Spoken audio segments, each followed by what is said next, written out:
order, tradition, and a perfectly respectable dining establishment, all doing their absolute best to stay in control.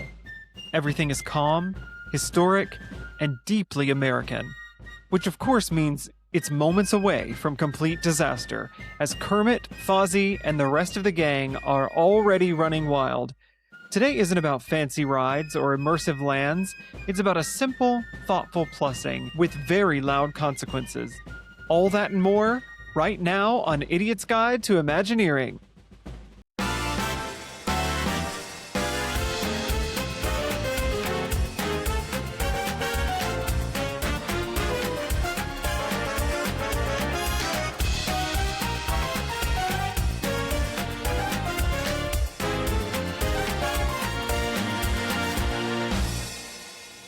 Hello, Imagine Idiots, and welcome to Season 4, Episode 4 of Idiot's Guide to Imagineering. Today, we are zooming in on a small but classic corner of Magic Kingdom, asking the question, what happens when a perfectly respectable restaurant gets a little Muppified? But before we jump in, there is some urgent business to address. I have heard my nephew Jackson has been waving to me on YouTube for weeks, and I have been a terrible uncle and never waved back. So, hello, Jackson. I love you, buddy.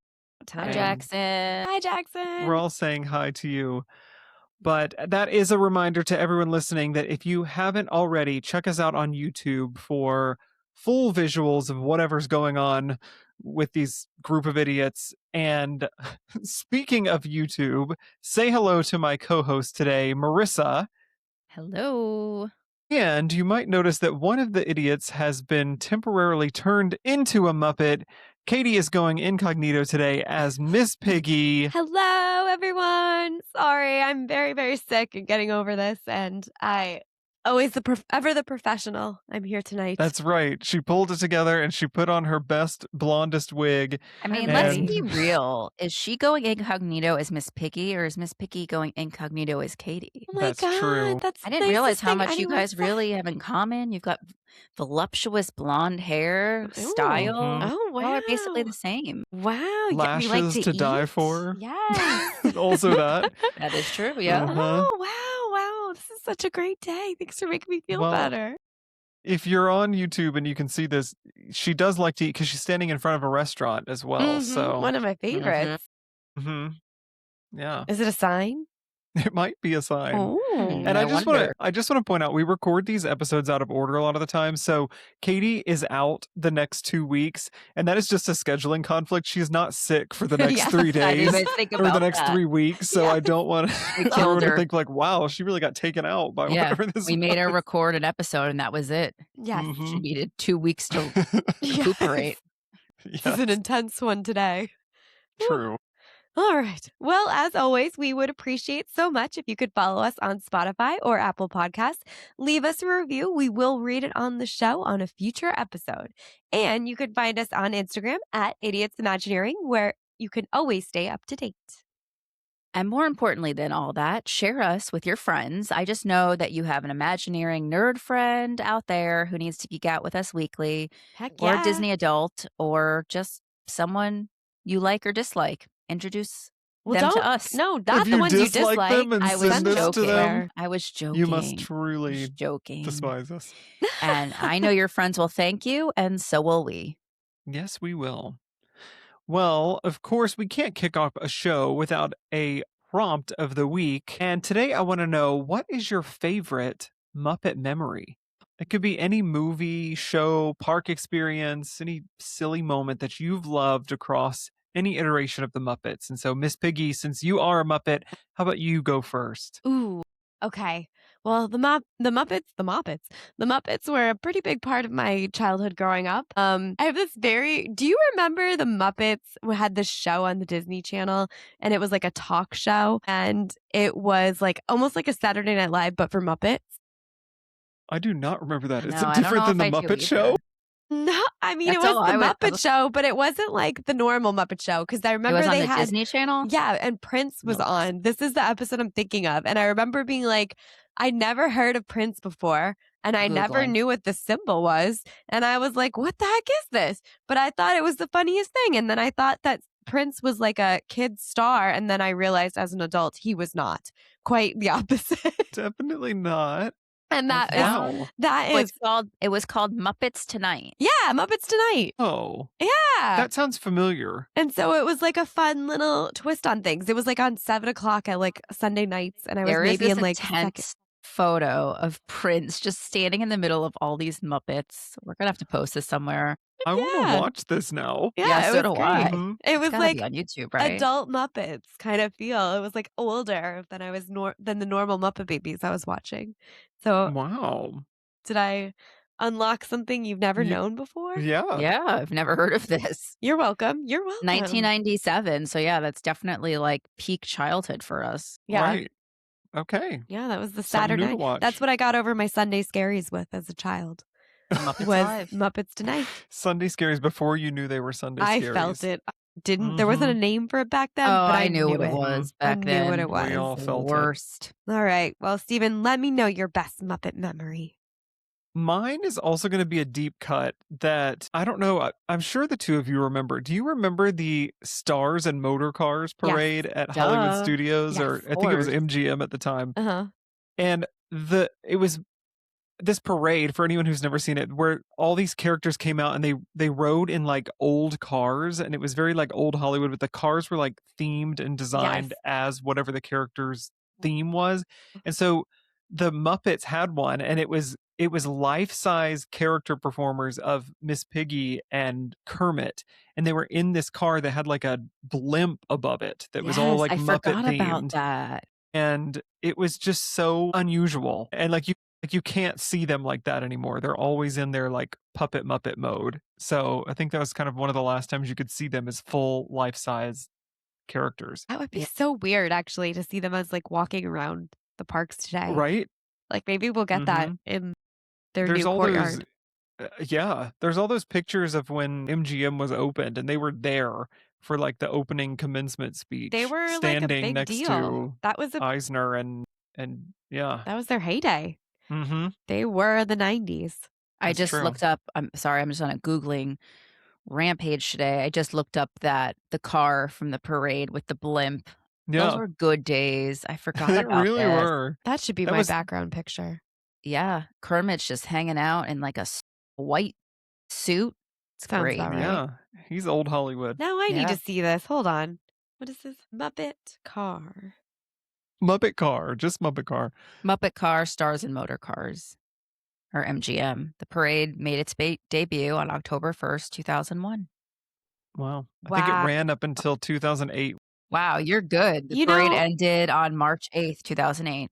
Well, that's my mom's birthday. Oh, wow. You know, that's exactly the car I would expect the Muppets to drive around in. Exactly. Like, I would expect nothing less. Mm-hmm. If that isn't what I'm riding around, if that's not the car that they put me in for the new roller coaster ride, I'm going to revolt. With a blimp on the Instead top. of making it a super stretch, make it a super blimp. Yes, exactly. Mm-hmm. Okay, cool. I just want to float away, Muppet style. Yes. I'm Okay, into it. 4 hours later of the Stars and Motor Cars parade. Marissa, what is your Muppet memory? I feel like I've shared my love for this at some point on this show. I'm going with Muppet Babies, the classic Muppet Babies, the 80s version. Yep. There is no more catchy of a theme song than the original Muppet Babies theme song. I don't remember a single episode of that show, really. I just remember seeing the mom's feet walking around. Mm-hmm. And I don't remember, on that show, does she talk, or is it like meow, meow, meow, meow, meow, meow? I can't remember. I want to say I think she talks. She had a does, voice. right? She's like the nanny, right? She's not their mom, right? I don't remember. It's been that long. I cannot remember. Well, remember they came out with a new version. I'm looking up right now. that. When did that one come out? And it's terrible. Ugh, I don't like it. Oh, you're right. Yeah. 18, they came out with a new one. Nanny's face. And Nanny. They're too like stylish in the new one. Does she wear the green socks? The nanny? I don't know.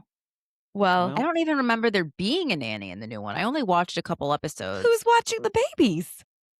But no, it is. Miss Nanny returns to encourage the Muppet I love Babies that her to name explore is their creativity. Is Miss Nanny. Yeah. Like And that's she- her actual legal name, Nanny. I mean, and that's she's like Miss my Nanny. grandma. We basically Is that Didn't why you- you oh, named no, your nanny? After this? It's true. The Muppet No, Babies? Were you guys a bunch of Her Muppet legal Babies? name is Surprised. Nanny. Yes. Nanny Zucker. I was going to say you thought my grandma's name was actually Nanny. No, you thought her name was I did. Paris for the longest time, but that's a whole That's a whole story. nother story. Yeah. Put that on the Patreon we don't have. That's too long a And story. Gonzo's little outfit is so cute with his little They're just so ducky on cute. it. Now I just want to watch classic Muppet Babies, but I feel like you have to watch it on YouTube. I don't think they stream it anymore, but maybe they do. There's Yeah. no way that's streaming anywhere. I think we looked once when the last time I talked about my love for the Muppet Babies. Oh yeah, Nanny's got a fresh update. She got new green stockings with planes on them. Whoa. 2018, stylish. baby. Moving on There you up. go. All right. Miss Nanny's a Gen Z. She's sharp and fancy. Mhm. Well, it's time for our Imagineering project of the week. Just have Katie make the noise from now on. What? Sorry, everyone. I don't know, a little bit like a Muppet baby. Well, for those joining us for the first time, each week our team selects a project manager to develop a thoughtful strategic proposal for a new or updated Disney experience. Our ideas are grounded in reality, taking into account current technology, existing park infrastructure, and the principles that make Disney magic work. While we're mindful of budgets, we're not bound by them, giving us the freedom to explore ideas that are informed, imaginative, and educational, offering a peek into how Imagineering balances story, design, and guest experience. This week's project manager is Steven. Roll call! Your hat's too big. It is the American way. CIA. You were saying? Hermit, does this film have socially redeeming value? I certainly hope so, Sam. I would just like to say a few words about nudity. Still censoring the show, Sam? Yes, I am. Don't we have some good old-fashioned entertainment? Did you know that underneath their clothing, the entire population of the world is walking around completely naked? Not on my watch. You are all weirdos. Well, that is true, Sam. We are weirdos and idiots. And there you have it, folks. Sam Eagle bringing the pomp, the circumstance, and the patriotic razzle-dazzle in one glorious clip. Now, in true Sam Eagle fashion, over the course of this show, we have been known to dream pretty big and present some very large-scale concepts. We've built lands, we've built resorts, we've gone massive. So today, I'm scaling it way, way down. And I mean way down. There's going to be no e-tickets, no new lands, not even a ride. How very unlike you. Right. I know. I'm pitching a restaurant. Oh, And- Oh, we haven't had a restaurant in a while. I know. starving. And it's one you've already eaten at. Oh, Really? This is not even an original restaurant. But uh-oh. What? stick What with does me this here. mean? Okay. This might be one of the most underrated ways to reimagine something without rebuilding anything. Okay. Yeah. Where are So you going with this? I don't think every aspect of Imagineering is about being over the top and major construction and this full-on immersion. A lot of the magic happens in a smaller, more contained way, I think, and it's just kind of important to highlight that even when it's a quieter, less headline grabbing experience, it's still fun and impactful and essential to the Disney parks experience. And lately, I've been really inspired by Imagineering's efforts to bring some intentionality and fresh storytelling back to some of the park's more seasoned and historic attractions through what we're calling this week's Imagineering term of the week, plussing. Oh, I am Yeah. unfamiliar with this term. It Well, sounds like a term enlighten that we me. would use, though.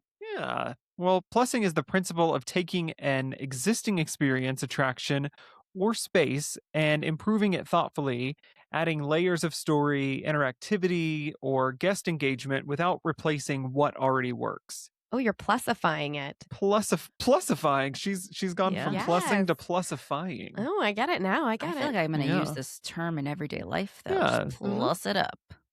And this is an old Walt term. This is what he would say about things that, he had already created and wanted to make better. So that's kind of where it came from an Imagineering perspective. And recently, I think we've seen 3 really fantastic examples of this in action. One of them is already open. One of them is opening in just a few weeks, and another is still earlier in the pipeline. But the first one, and probably the most striking to me, is the Country Bear Jamboree revamp at Magic Kingdom. And I could spend the next hour talking about the genius strategy at play here. Who did I see this with? Me. Was it you, Katie? And and Marcy, you weren't with us that night. I wasn't with you, but I but you have seen saw it fairly recently for the first time, and I feel like I texted you and said that was one of the most incredible things I've ever seen. I think so. Did it change my life? No, but did it make a lot of sense and work in the way that it should have? Absolutely. And I think I'm over here saying it changed my life. But well, there you go. Oh, wow. Okay. I mean, this is a legacy attraction with rich Disney history dating back to the 60s. And, we talked about this back on season 1, episode 19, when we talked about Walt's plans for a ski resort in California. And we kind of recreated what we thought that would be like. And it was originally created for that, if you haven't heard that episode. And so when that project fell through, they brought it to the parks instead. But over time, it's been decades, and it started to feel a little tired. So I think Imagineers took this opportunity to say, let's use music that already kind of hits guests in the feels and give it this fresh country twist, and have the bears that, like, we all know and love these bears, perform it on the stage, just like they always have been. But yeah, I felt like it was something that I really appreciated, this new take on something that is classic. And I know that there are people who feel sad about the loss of some of the original music that was in that. All the guys who turned me on, turned me down, which is I do miss that song. All the guys that turned me on, turned me down. So I do miss that song. Right, we've lost that, but we can always play it on YouTube if we need it. But I think it gives guests a reason to come back. And for us, example, I don't know the last time we went to see the old show, but I went back out of curiosity to see what had changed. And it was kind of exciting to hear these Disney classics in a brand new way. We've never heard a country twist on Try Everything. So, I mean, like, it was fun to hear. It's so good. Now I just want to listen to all the music. I think it's like an important way to preserve this history in a sense of like, okay, it's not just dying, it's not just whatever. And like I think you said this before in a past episode where it's not just like, this isn't just a museum or like a mausoleum of things that were existing and now we have to never touch them or keep them here the same. And I think it's a great way to still have those ties to Walt and have those ties with original Disney, but bringing it more into the future so people, new groups and new ages and people coming back like you wanting to check it out and see what's new. Like, it's a good way to keep that still here. Yeah, I think you're right, because I think a lot of times the thought is, let's just get rid of it and replace it with something new and cutting edge and an IP that is relevant today. But this was a really great way to hold on to something and let it evolve at the same time. So I think there's more people in the seats than there have been in the past probably decade, maybe longer. I think more people are smiling about it. I've never seen them in the last 15 years. I haven't seen that many people in that auditorium. People actually want to see it again. Yeah, it feels alive again. Yeah. And I think we're also seeing this with the Big Thunder Mountain Railroad refurb that is opening very soon. And from what Disney shared, I feel like they're really kind of refocusing the story behind the attraction and making it tighter and more intentional. And I don't know that every single guest that rides this is going to notice these changes, but I think people like us will. And I feel like it's going to have that signature Disney touch again to it. Yeah. And kind of remind you why Disney's doing it better than anyone else. And I'm also really excited to spot the SEA tie-ins. And if you know, you know, Katie did an episode on that and as a micro magic over our off season. So I think it's going to be cool to piece that story together and feel it again. Yeah. No, I 100% agree. I think when we ride this in Disneyland, we talk about it's just those little tiny little upgrades that make it so much more enjoyable and want to come back. And you're like, oh, that's so much different from the last time I was on this. And so that'll buy that at least another 10, 15 years before they have to do something like that again. Sure. You can feel the care in it again. I feel like it's not just an attraction that's running. I was going to say, has it anything really changed on that in the last probably not 20, 30 years? I don't know that there's ever been this level of refurbishment to all it. I know is when they shut off like the shaky rocks because rumor has it guests had been getting hurt by things falling, but otherwise I feel like that ride's been the same since I was a child. Yeah. Do we have an opening date on that, or is it just spring? Spring. Okay. I thought it was just spring. We've been predicting March, late March. So we'll see. We'll see if we're right. And by the time this comes out, there will probably be a date because we're recording this a little bit early. But yeah, and then the final one that I wanted to mention is the addition of the Walt animatronic to Carousel of Progress. I think it's a very clear example of plussing. This is an attraction that is beloved by many, many people. And it's not always a must-see for first-time visitors. I'm sorry, Jenny, when you're listening to this. It's not really something people are racing to get to if they don't know it already. But I think adding Walt gives pretty much anybody coming to the parks a reason to experience the man who created this place and kind of experience him live in person. Because if you're coming to Disney World and you don't know who Walt Disney is, get out. It's in the name. It's in the names. So I think you're going to see lines like you've never seen for Carousel of Progress for a little while. I know. I'm already kind of dreading that. Yeah. So I do love me some Cup. You know, they could just throw Jenny back there. She'll drive up enough crowds. Just put her working there full time. She'll get enough people to care about this. That line's going to go all the way around the park. Give her Jenny 10 and Walt minutes and a microphone and talking about her love of this ride, and people are instantly going to be back in it. So I could have saved you some money. You didn't even need the animatronic. She's already trained there, so she can just pick up a shift. Perfect. Good. Put her right out there. She's a lobby lizard. Lobby lizard at Carousel of Progress. Good. Replacing that turnstile. That's right. Well, together, these three examples show that plussing may never compete with these headline-grabbing new e-ticket attractions and lands, but I think it's about preserving and enhancing and updating the foundations and the legacy of the parks and making these originals and classics feel alive again without losing what made them special in the first place. And kind of giving a new generation an opportunity to experience something older. Yeah. Well, yeah, I'm using all of this plussing as my motivation for today's episode. And I started looking at offerings around the parks that aren't broken, but could definitely benefit from a purposeful refocusing. So you know how I do this differently every time. This was the thing that I wanted to focus on for this week. And then I figured out what I was going to do with it. And so that's how we ended up here. But I think the saying goes, if it ain't broke, don't fix it. Or at least they say that in Alabama, where I grew up. That's an Alabama term?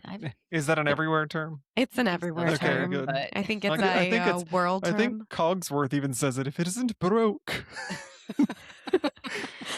But I don't know that that's really a mindset that Disney parks and Imagineering can afford. I think they got to fix it. You can't wait until it's broke. You got to fix it before. And I think there's a constant need to reinvent. And especially as technology evolves and competitors are kind of redefining what themed entertainment can do. And they're trying to catch up. So I started looking at older attractions, and then my shift focused to lands that don't necessarily draw huge crowds anymore.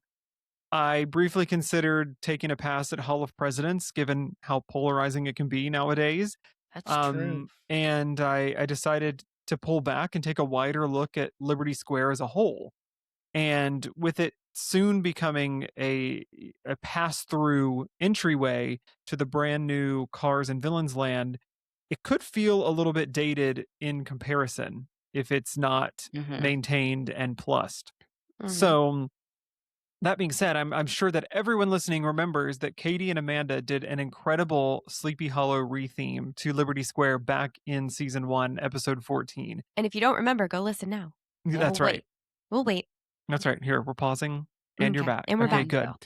But I didn't want to overlap their work. We try to go out of our way to not overlap on what people do or what we've done in our idiot universe. So there is one spot that does get overlooked quite frequently in Liberty Square that they didn't touch on in that episode.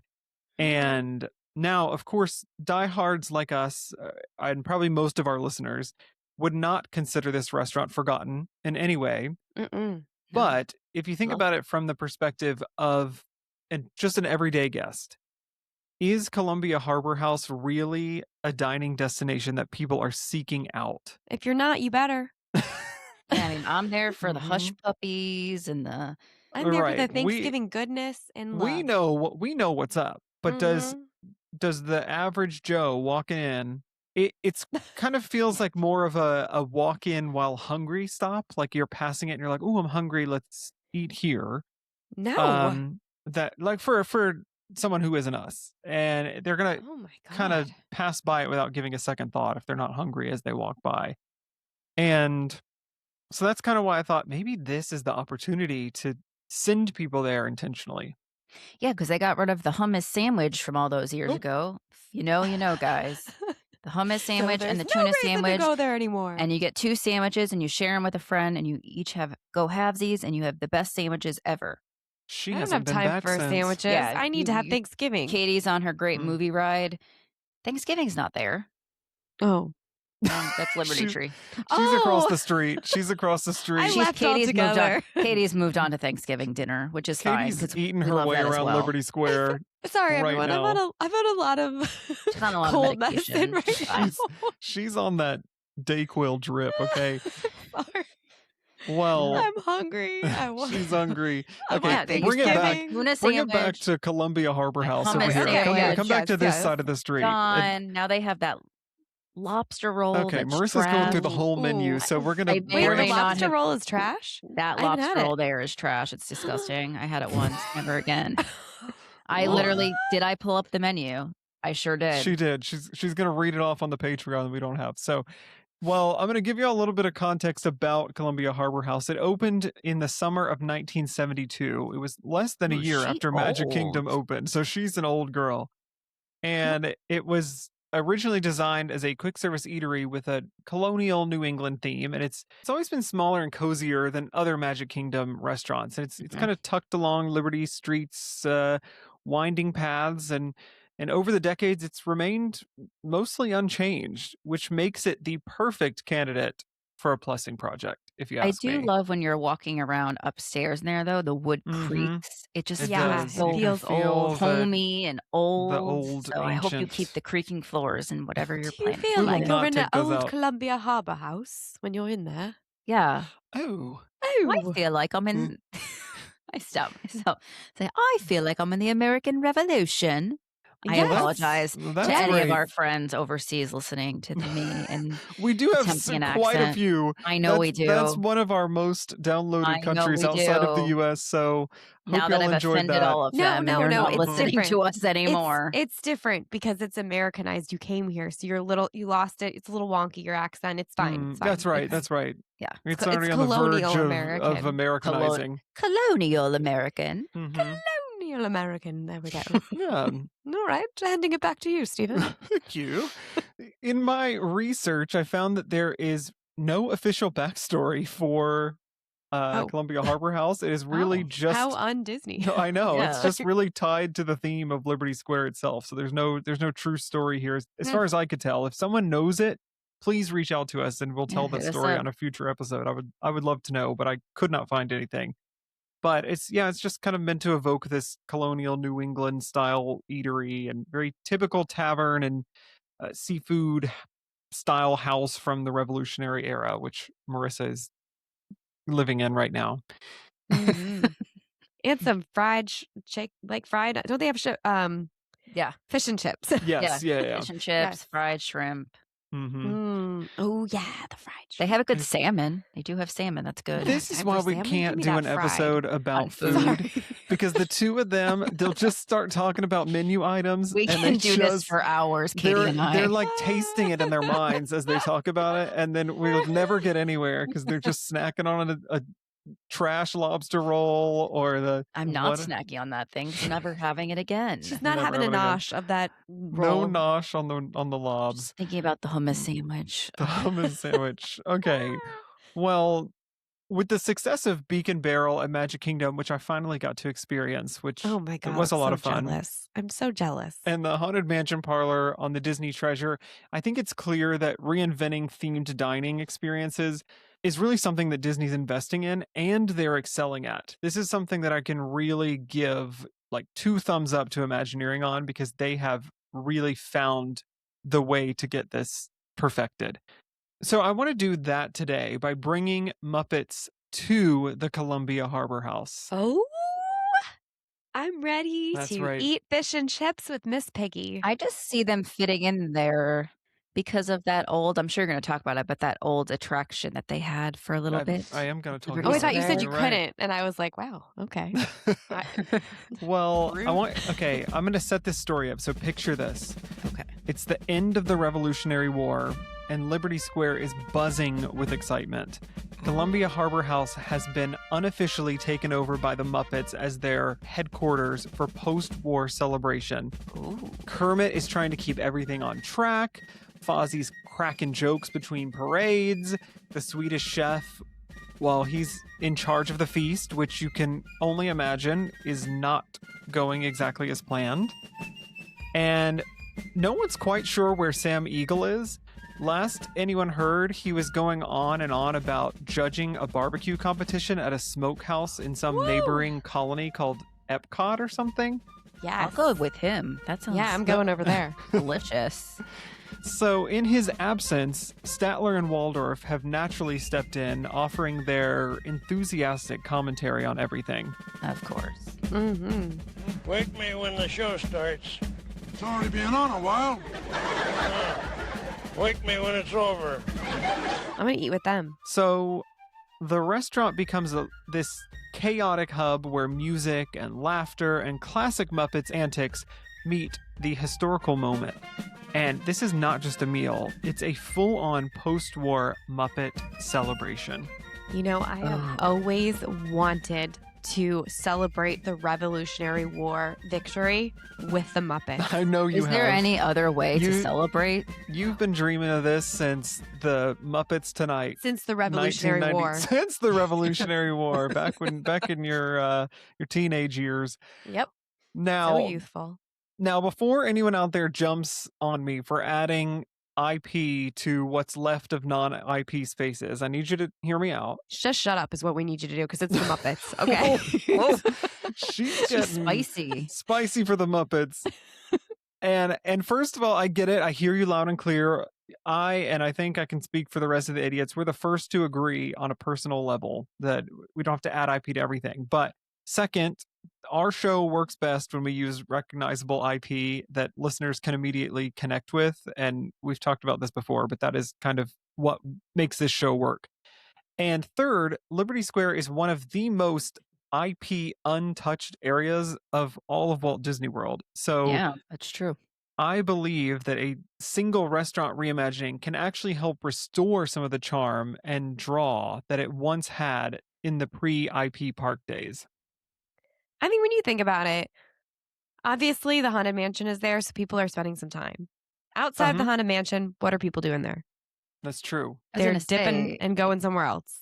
Yeah, it's immediately just afterwards. used as like a pathway, really. No one's really hanging out there it's the for long. transition from Frontierland to Fantasyland Yeah, that's it. at this point. Now, I want to pose the question of why the Muppets, because when I started working on this project, I thought about a couple of other IPs that could work for this plussing. But I'm not going to tell you what they are because I'm definitely going to save them for some future episodes. Oh, okay, I was Ooh. excited, but Yeah, but I kept circling back to the Muppets for one major reason. And it's the parks are trying to fill this Muppet Vision-shaped void. That's And my thought is they're doing it without classic Muppets. Yeah. So right now, there are 2 Muppet offerings at or coming to Walt Disney World. So you got the Regal Eagle Smokehouse at Epcot, which is hosted by Sam Eagle, so that's why he couldn't be here today. And then you've got the upcoming Electric Mayhem re-theme of Rock and Roller Coaster at Hollywood Studios. Now, I think both are great for Muppet representation, but neither of them use the core Muppet cast that fans, I think, are really craving. They're not focused on Kermit or Piggy or Fozzie or Gonzo. I think you may get glimpses of them in the Rock and Roller Coaster re-theme, but it's focused around Electric Mayhem. We know this. So I think the classic Muppet energy is kind of not existent inside the parks anymore. Yeah. I feel like good. kids these days don't know the Muppets like we did. So we got to change that. That's what's wrong with this generation. They just don't know about the Golden Muppets. Golden Muppets. They don't know about Muppets Tonight. That's what's wrong with They them. don't know Muppet Even though I Tonight is didn't original. either. Well, that's why. Maybe if you did, things would be different. We'd have more Muppet representation everywhere. Well, what's worse is that at Magic Kingdom, of all places, there is currently 0 Muppet presence. And they were trying to take over that park at one point. That's true. I think they were trying to take Is over that what Disneyland, weren't they? Oh, yeah, that's true. Yeah, Similar, you're right. though. You're right. I Yeah. think that was an episode I even talked about. That's true. That was your information. Really good on things tonight. This Really thing doing will great over got you. here. Yeah. But I think it's sad considering that Liberty Square is where they did thrive, as Marissa mentioned, from 2016 to 2020 with the Muppets Present Great Moments in American History. That's true. Mm-hmm. They did present some great moments in American history just by existing. That they did. Mm-hmm. Now, I think that's kind of where this idea clicks. It's kind of this reimagined Columbia Harbour House becoming the third piece of this Muppet trifecta, giving each park a completely distinct Muppet identity and kind of restoring Muppets to the park, and this park specifically that has no Muppets, and kind of filling this gap that left when Muppet Vision closed. And no, this isn't Muppet Vision. I know that. Nothing's ever going to be that. And Katie and Marissa are the first to be in tears over this closure. Yeah. I don't want to But think I about think it anymore. this is kind of a thoughtful, rooted, kind of character-driven experience that completes the set. So you'd have Sam Eagle at Epcot, you'd have Electric Mayhem at Studios, and you'd have classic Muppets in Magic Kingdom. So you get the full spectrum of Muppet presence finally balanced across the Walt Disney World Resort. So I rest my case on this choice. Till we get some Muppets in Animal Kingdom too, but I don't know how you're going to get them there. Okay. I think Animal. you Muppet representation. Hello, for animal. all- True. Just Animal, all four animal. parks. What if they changed the theme of the whole park To just to him. Animals Kingdom? Oh, there you go. He is the theme. They Get just me put there immediately. all they'd have to do is put his face under the leaves and branches of the Tree of Life, because it kind of looks like I his could hair. just see his face He's there. my favorite Mhm. Muppet. So like We're gonna nothing have would to- bring me more joy than we're gonna to have see to more illustrate animal this somehow. representation. I think that, Marissa, you have just found your project for season 4 that you're going to do. It's Disney's Animals Kingdom. Yeah, there's a lot of pressure on Animals this. It Kingdom. better be good. Yep. gotta You got live a up whole to park it. to do. You got to Yep. retheme every land to animal. Specifically, it can't be any other Muppets. It just can be animal. Just So animal. it's just chaos in the entire park. Well, let me walk you through what this is going to look like. The experience is going to start before you even set foot inside the building. So remember our discussion about placemaking from the season premiere. We're going to bring you into our story from the moment that you lay eyes on this building by adding giant banners of the celebration over the war victory that have a very Muppety DIY aesthetic to them. So it's going to very clearly look like they made these banners and posters to celebrate this. I don't know why, but when I think of the Revolutionary War, I just feel like the Muppets fits. Like I just feel know, like I so could too. see Miss Piggy and her Mhm. big old Revolutionary War dress with her big old Yes. curly hair. Like I don't know why. I just see like it's perfect. Yep, I can see her running around, the dress like flying up over her head. She's rolling around and trying to stand back up. Excuse you! Yeah. But I think the most important outside decor is going to be this new makeshift signage that is over the existing restaurant sign that reads, "A salute to all houses, but mostly Columbia Harbour House." Obviously. Naturally. Perfect. Mhm. Necessary. My Simple to the thought point. with that is that Sam Eagle made that sign before he left and went Oh, yeah. over to Epcot. Of course. Because he loves a salute to all things. Mm-hmm. That man is American if ever. That's true. Mhm. Now, for all official purposes, the restaurant name isn't changing. It's going to stay as Columbia Harbour House. This is a plussing. This is not a full replacement by any means. It just now takes place during a Muppet celebration. So from the first glance, guests are going to know that they're about to step into something special and a little unpredictable.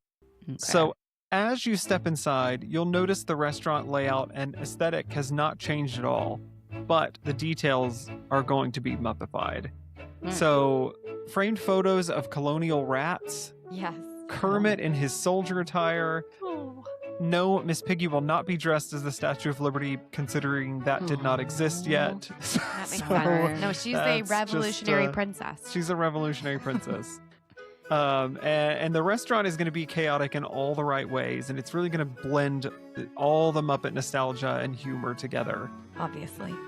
So there's also another perfect opportunity to cross-promote another park and restaurant and really tie the story across property with flyers and photos of the Regal Eagle Smokehouse at Epcot. Oh. I think it'll kind of entice people to go to it. And it's an important storytelling piece explaining the absence of the most patriotic member of the Muppets, That's but true. still like a giving him a little map. FaceTime. It's Ooh, like a yeah. map, like an old-timey map, and then it shows you how to get from there to Oh, that's Epcot, and like cute. that marks the spot. Take your Yeah. horse That's and cool. buggy. Right, Yeah, the the colony Oregon of Epcot. Trail. Right, it looks like a drawn map from the Yeah. 1700s. Good idea. Get your bison and your ox Mhm. and hook him up to your wagon. Let's go. Yeah, I don't know. and I think there should be, like, this is really going to be the only FaceTime he gets in the restaurant. So I wanted him to have at least something since he is so American. Yeah. It is the American way. Yes. But yeah, so once you go inside, you're gonna see these portraits and paintings and maps, and when you get to the ordering station, you're gonna find two very familiar faces. Statler and Waldorf themselves are going to be perched in their iconic theater box. Only this time it's overlooking the Columbia Harbour House. And Oh. I know what you're thinking. These are not replicas. These will be the exact animatronics from Muppet Vision 3D, I was wondering. restored Yes. and repurposed as a tribute to fans who miss the show every single day. That's perfect. Are they going to make fun of your order?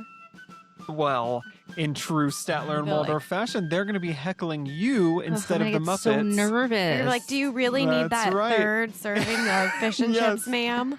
Yes. Just like in the original Muppet Vision 3D, they're going to remind you that they are bolted firmly to the floor, so no matter how much they complain or squabble, they can't actually escape. Oh, things here are really old and falling apart. Yeah, it reminds me of you. Oh! And thanks to some clever Imagineering work, they're going to banter live with guests as they wait to place their orders. So That would you be guys so are in fun. danger.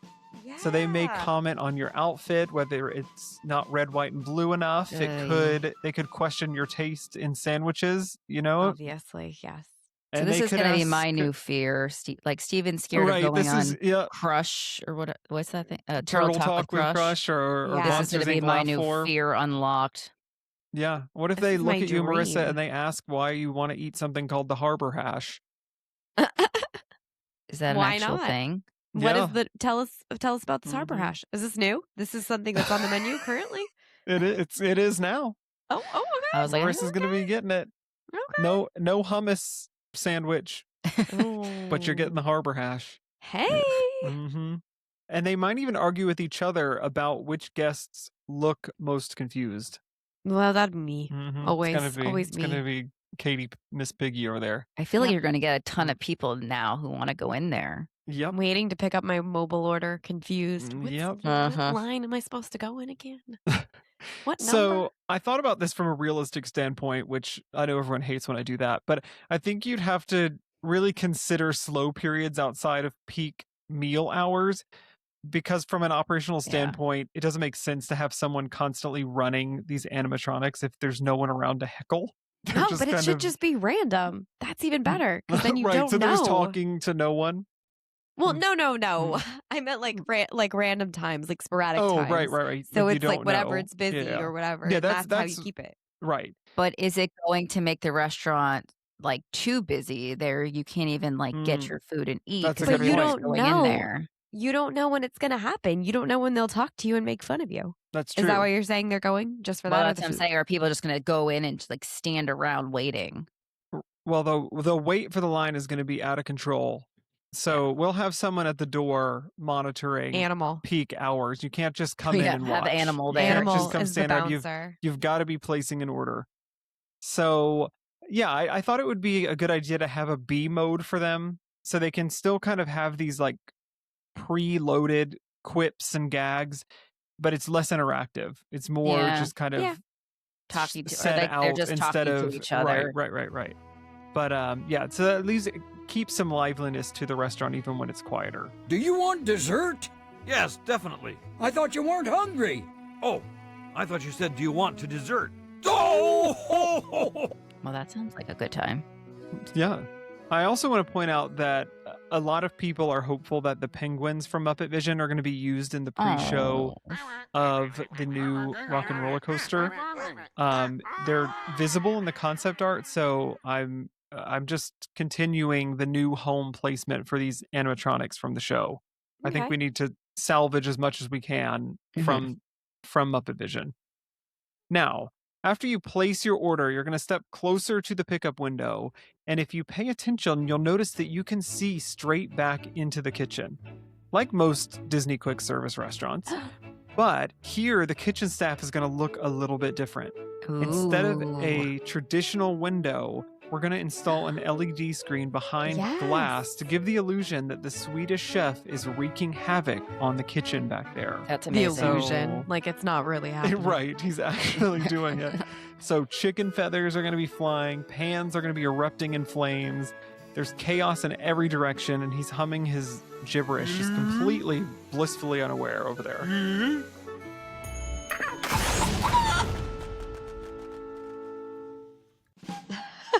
Oh, yeah. Oh my God, that's so funny. Well, you could stick a feather in his cap Put it and on the call tray it or macaroni. A Yankee Doodle over. That'll be one of the meals. Harbor hash and a Yankee Doodle. I'll take a Harbor hash and a Yankee Doodle, please. Is that what they say down in Alabama? That's what we say.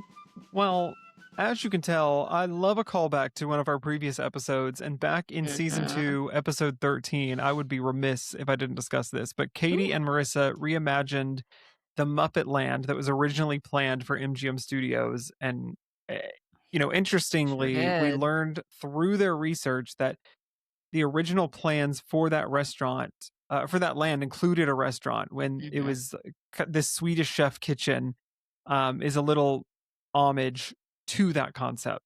So I kind of wanted to put this playful nod to Imagineering history and Idiot's Guide to Imagineering history back on season 2 into our plussed up Columbia Harbor House. So you guys were really my inspiration for that piece. Oh my God.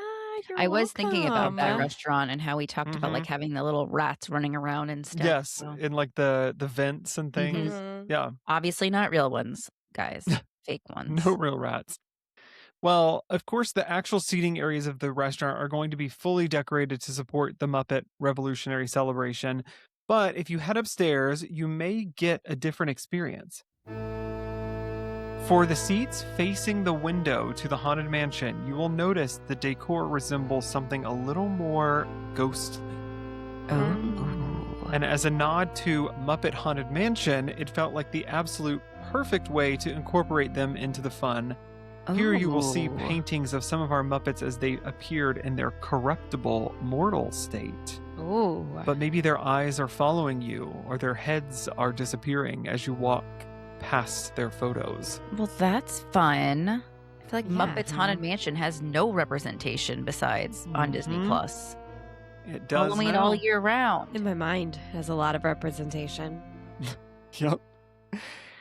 So finally, the menu is largely going to stay the same. I'll add a few new things to it. But they're kind of known for having healthier options than a lot of the quick service restaurants. I think that's a big reason Marissa likes it.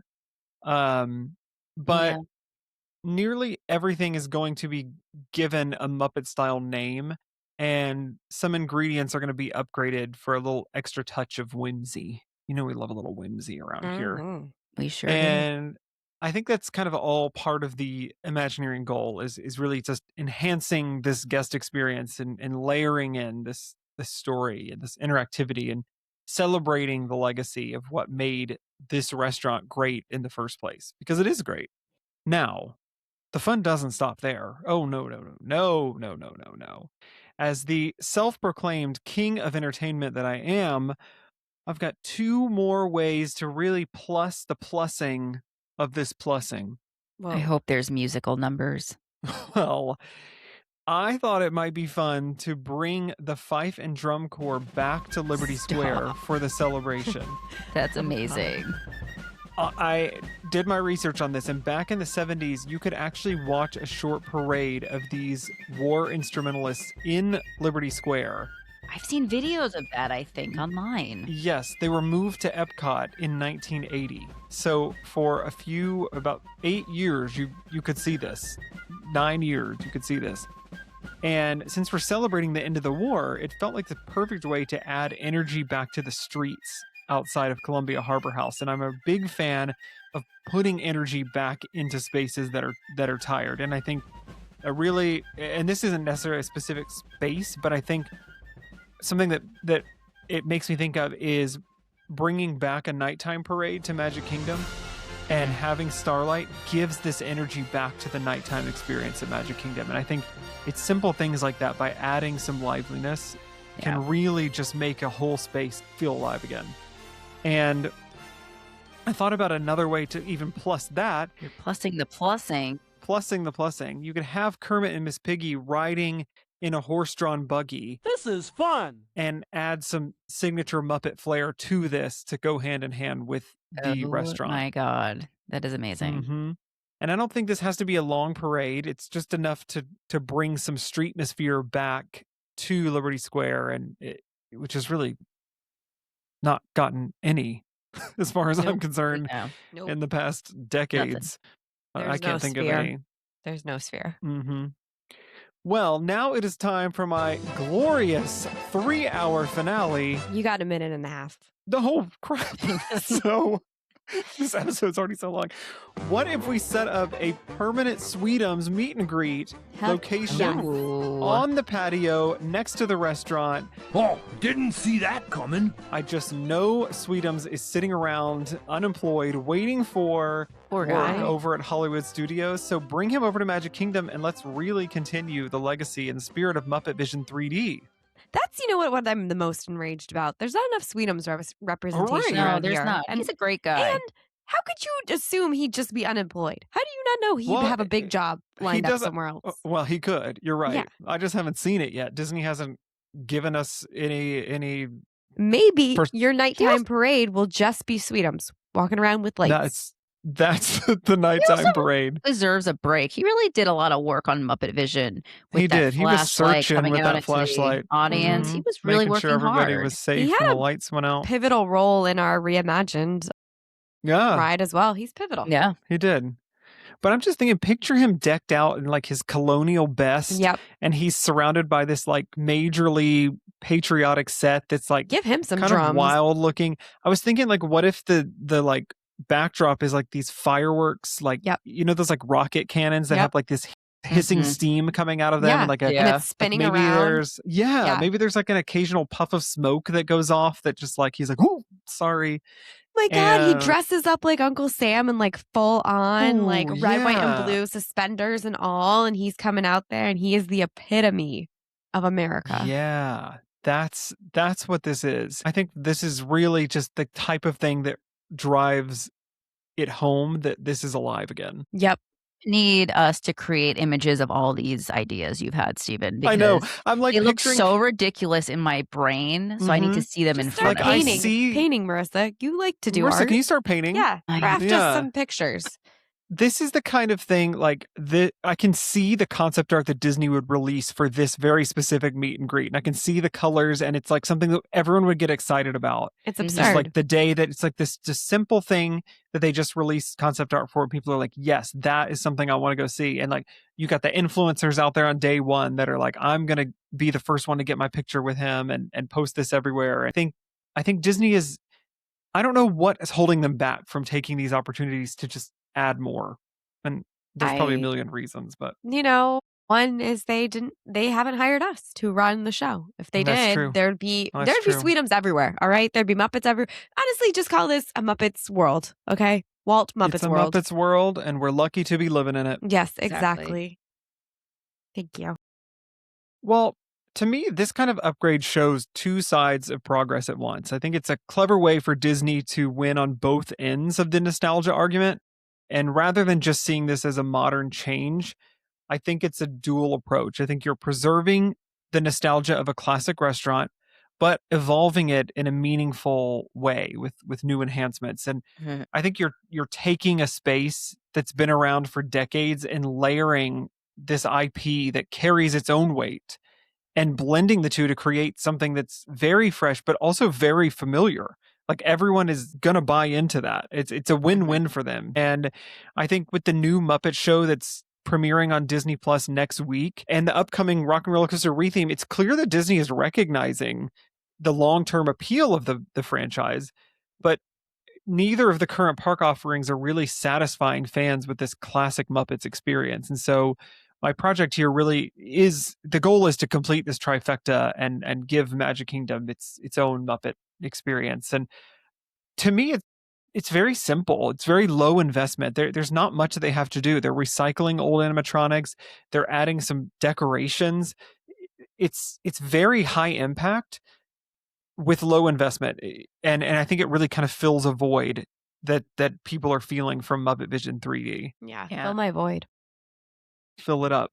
So I don't think this is about slapping recognizable faces onto something just for attention. I think every detail from Waldorf and Statler to the Swedish Chef wreaking havoc and the Muppet touches through decor, I think it's all intentional. And I think each layer serves the story and engages guests and strengthens the overall experience without replacing what already works. And, I was thinking operationally on this and considering how this magic can be maintained sustainably and like putting the animatronics in B mode when the restaurant's quieter. The Swedish Chef is kind of delighting people without disrupting service flow. You can't just have this, like Marissa said, be a show for people. Like this we have to think about it from a realistic standpoint of like, if it's overcrowding, what do we do to prevent that? But I think every element is really balancing story and practicality. And I kind of think that's the heart of Imagineering. And I don't think Columbia Harbour House is a headline grabbing new land or ride, but I think it proves that progress doesn't always mean bigger is better. I think it's about enhancing the foundation of something and respecting its legacy at the same time and kind of creating experiences that are smarter and more engaging than ever. And we all know Walt said in this, I have the quote here, in this volatile business of ours, we can ill afford to rest on our laurels, even to pause in retrospect. Times and conditions change so rapidly that we must keep our aim constantly focused on the future. And Disney's philosophy has always been quality over quantity. And I think that shows in every plussed experience that they deliver. And I want to plusfully. Yeah. Plusfully. And I hope we see more of this from Imagineering in the years to come. I think for me, taking a swing at it here was really fun. And I'd love to do more small scale intentional upgrades in future episodes. So I can only imagine how fun this is for Imagineers when, the thought is they probably all want to be on some big new Galaxy's Edge, type project or Villain's Land or something like that. But I think you can do so much with something like this and it still be really appreciated. And I think that's kind of where I am. You don't have to start from scratch from everything. You can just add to what's already working. I think we talk about that a lot on like preserving older rides and preserving older things by just adding more touches to it, modernizing and things like that. And I think even doing like the Muppets, you could even swap out the characters that you're focusing on. Like that's like an easy thing to do. It's like, okay, maybe Miss Piggy and Kermit are the focus on for the next couple years, but then you swap it out and it's Gonzo. Gonzo takes over the show. And so I think it's like easy ways you can just swap things out and keep things going and having it feel fresh and new, but giving it still purpose and people wanting to go there. What you're saying is making me think a lot of what they're doing with Galaxy's Edge at Disneyland. That's exactly how they're what I was changing the thinking timeline. Yeah. And it's like, it doesn't have to always be the same thing. Like it could change every 5 years. Everything has this idea that it's locked in, but it can evolve and it can change, and that makes it fun and it creates repeatability. Well, I think that's why Star Tours is still like a thing. They find a way to like add new videos in and stuff. You're and right. like that's a very smart and easy way to just keep it relevant. People got excited when they heard they were putting more of the recent shows into that. Like people were like, yes, can't wait to go on that. Like what an easy handover to keep that. And no one not gets that angry. I think that this should be changed from Muppets to an entirely different IP, but if they needed to do that, it's not that much work. Right. Just switch out the animatronics, switch out the pictures, and you have a brand new experience bringing in loads of crowds. Yeah, it's a plus for me. Thank you. Well, like we've been doing this season, I want to sum up our creative intent in one sentence like you'd find on a park map. And by the way, I did struggle with the name of this restaurant because I did, like I said, want to keep the name Columbia Harbour House, but it needed some Muppet flair. Like it couldn't just be that. So the working title that I came up with was Columbia Harbour House, a Muppet Celebration. So at least if you look at it on the map, Muppets are involved rather than just thinking it's the same old, same old. Because it's almost like it's an overlay. Or something. Yes, exactly. Right. So it could be removed. It could be changed. It could be, whatever it wants to be in the future, but it is still true to its core as Columbia Harbour House. Yeah. So the way I think it would read is step into Columbia Harbour House, a classic Liberty Square restaurant where the Muppets bring mayhem, humor, and whimsy to every corner, turning every meal into a lively post-revolution celebration for the whole family. I can't wait to eat there. Cute and easily sums it up. I like it. Yeah. Thank you. No, that was a very good little enhancement to it. And I think we need more enhancements around the park versus less full overhauls and changes. Mm-hmm. And I think Disney is actually doing that. Yeah. And they're the ones who've inspired me to create this project and to be excited about the future of the parks. Like knowing that they're actually focusing on making things better without bulldozing everything in the way. Wow. Well, what a little adventure that was you took us on, little Steve-O. It's amazing how a familiar spot can suddenly feel completely, I don't know, Muppety. And full of chaos, music, and probably a few flying kitchen items. Next week, we're heading somewhere new, familiar, magical, and maybe a little chilly. You'll have to see for yourself. Well, I'm sad I won't be there to join you. But remember, people, I'm not sick. It's just a scheduling conflict. That's right. Just sick today. But don't worry, our fellow idiot Jenny will be subbing in to keep the two of you under control because someone needs to do it. Good luck to Jenny. Clearly, I'm the most sane person on the show. Us. Well, don't say us. It's you. Yeah, it's you. No. It's just you. Yeah. I was very well behaved in this episode. Yeah, for once. Because the Muppets are just so wholesome. I can't. You really had her get attention gross. at Muppets. Right. She was too engaged. Exactly. She couldn't even think about. She couldn't even going come up off with a pun. topic. No. Well, before you dash off to Columbia Harbour House for your next meal, don't forget to leave us a review on Apple Podcasts or rate us on Spotify. And if you're watching on YouTube, please drop a comment about today's episode and tell us your favorite Muppet memory. Did you know about the Muppets tonight that Marissa and I did not know about? Well, I want to know. Yeah, We're tell gonna us. have to go watch on Tell YouTube us you later. were a big fan. And of course, follow us on Instagram at Idiots Imagineering because Steven's posting schedule is unmatched. I really don't know how he finds the time. The man is crazy. I think he sleeps 1 hour a night. I don't even have an answer for that. I don't have a life. No. No, you You don't. just also don't sleep. Yep. I don't sleep. There's no time. There's too much to create. Yep. Yeah. You sleep when you're dead, you know. That's right. Well, with that, we wish you a Muppetational week. And remember, if you can dream it, You can make a podcast about it. Bye. Bye. bye.